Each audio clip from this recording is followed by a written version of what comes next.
La révolte de Mavurulu est sans doute l'un des plus beaux épisodes de la résistance des peuples autochtones à la pénétration coloniale.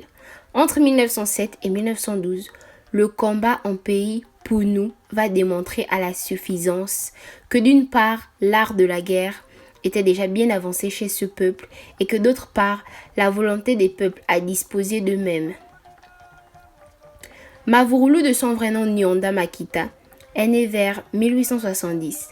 C'était un chef de clan et de terre respecté dans la région dite du Mokab, massif forestier autour duquel une population nombreuse vit. Son autorité s'étend sur plusieurs centaines de kilomètres carrés, près de 10 000 kilomètres carrés entre les pays Punu et Togo. Il est par ailleurs un neveu de Bombé, leader Togo, qui l'aurait initié au Bwiti et encouragé à résister à l'homme blanc.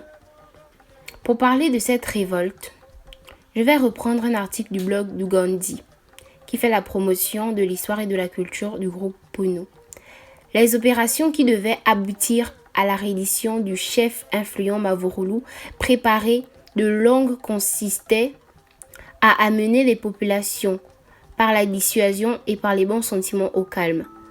En cas d'échec, par l'emploi de la méthode forte, afin d'arriver à la pacification complète et garantir les résultats obtenus par une occupation effective du territoire jusqu'au retour de certains rebelles. Les résistances dans la Ngounie et la Nyanga. Les premiers signes de mécontentement vinrent de la région de la Ngounie de 1904. Les Michogos s'étaient soulevés contre les tentatives d'occuper leur territoire. Les hostilités contre Mavurulu, leader Punu, débuteront en mai 1907 et s'achèveront en 1912. Dans le sud du Gabon, dans la région de Mouabi au nord et au sud de la Haute-Ngounie, à l'est et l'étendue montagne à l'ouest, leur chef Mavurulu, dont le quartier général se trouvait à Kumeramba Murundi et à Mokab, a fait plusieurs attaques aux Européens.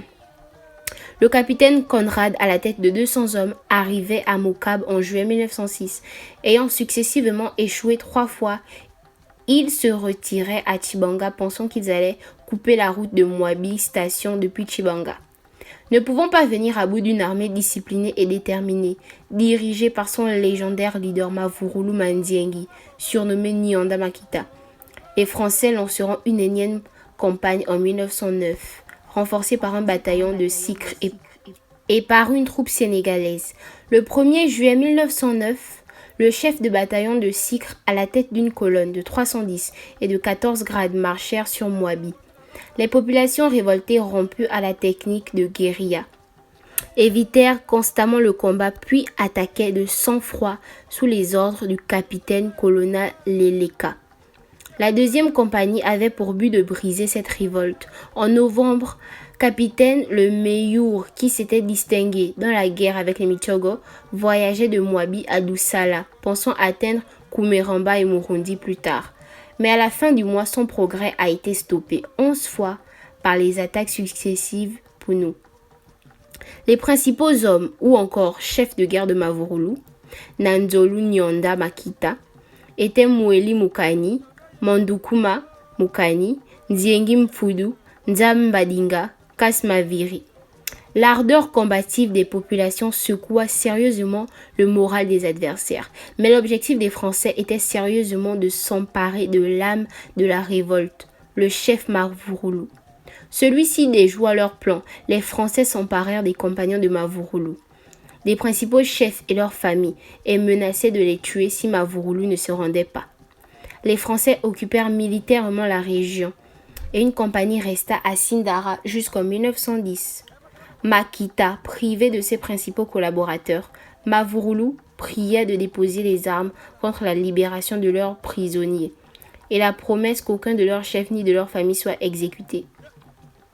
En 1911, le chef Mavurulu, qui s'était réfugié à Nyanga vers les Bamba, se rendit de lui-même aux autorités pour mettre fin aux menaces françaises d'exécuter ses chefs et membres de leur famille.